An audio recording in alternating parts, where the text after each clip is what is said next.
Hello and welcome to my clip on keeping your head down, keeping your head still. Why should I do it and how do I do it? See if we can go through this like step by step. Number one, if you're anything like me, I need the person to tell me what's in it for me if I do it.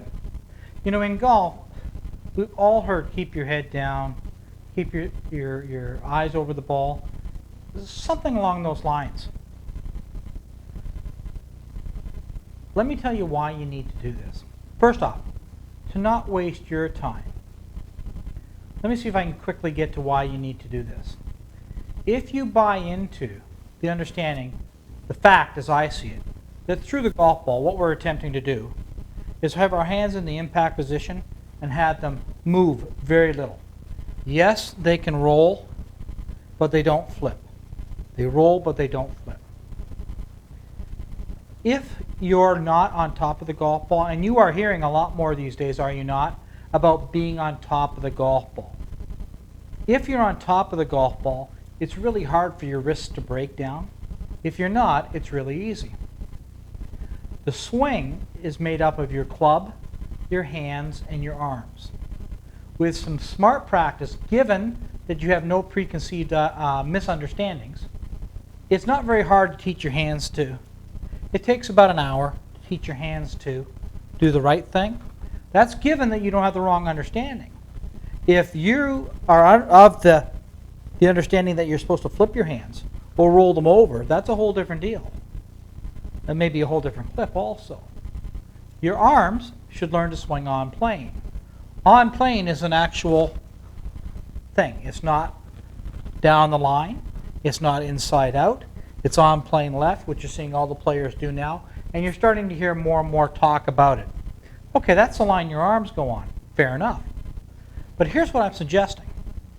If your pivot, which is the way you move your body, is not working properly, your hands cannot stop from doing things they shouldn't do. Your arms cannot swing on the purest line that you would like them to. The pivot, again, would not be all that hard to learn to do well if you knew what well was and if you had a way to practice in such a way to understand you got to be careful because it can certainly go wrong. So what I've done is I've got a device here. You probably can't see it all that well from your angle, but it's a device here. It's got a little hole in it so I can see through and see the golf ball down there. Here's what I'm suggesting. The more you practice, the worse your pivot can get. If you've been told to take the golf club to the inside, you're going to start getting way too much weight put on your right heel. If you take the golf club low and away, you're going to get drug off the ball. If you've been told it's a one-piece takeaway, again, your eyes are going to move away from where they should be. Ideally, whenever you take a golf lesson, there should be what correct is,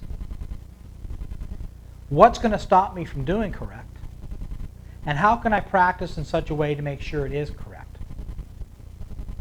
Here's what I know. Doing as many lessons as I do for as long as I've done it, I've never seen yet how a person can practice without a misunderstanding or practicing incorrectly can move them away from where they want to be. I know myself, without this device, because my golf club or because I've been told to take it to the inside, I get it going too far to the inside and I get pulled off the golf ball. I can feel when I'm practicing my pivot. With this here, it feels like I'm very much on my toes because I can very easily practice incorrectly and get too much on my heels. Okay, so let me do that again. If you can relate that the golf swing is your hands, your arms, your club, your hands, and your arms, I'm saying that's probably the easy part. The hard part is the pivot. The reason the pivot's hard is because you and I have been given an awful lot of incorrect information.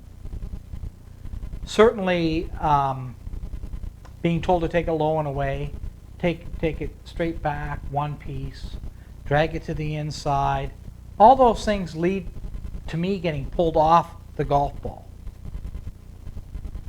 I've got to make sure that when I pivot, my eyes stay on top of the golf ball.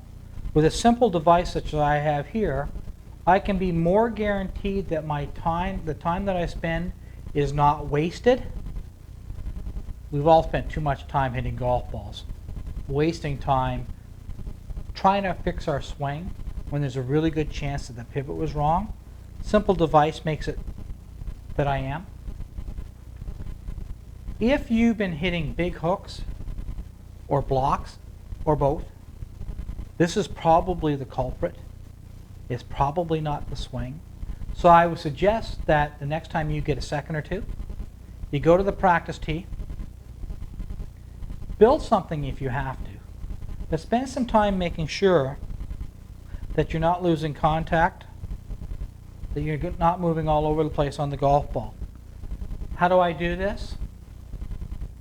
If you can perceive that your left arm is inert, quiet, hanging, if you take it to the top of your backswing with your right arm, it has a tendency to not move you off the golf ball. If you think it's a one-piece takeaway, if you're pushing it back with your left arm, if you're trying to make your weight go to your back foot, these are all things that lead us away from the truth. If my left arm is inert and I pick the golf club up to the top of my backswing, trust me, I have 96% of my weight on my right foot right now. I do. I do not shift it to my back foot because my club, my hands, my arms are back here. The majority of my weight's on my back foot, but I'm still on top of the golf ball, so I can lay a beating on it, I can compress it, as opposed to. Moral of the story, the golf swing is probably the easy part. Somebody's got to come along and make the pivot sexy so that you will pay attention. It's not that hard to get right as long as you're paying attention to it. If you're not, then it's going to get without you even noticing. I hope you enjoy. Bye now.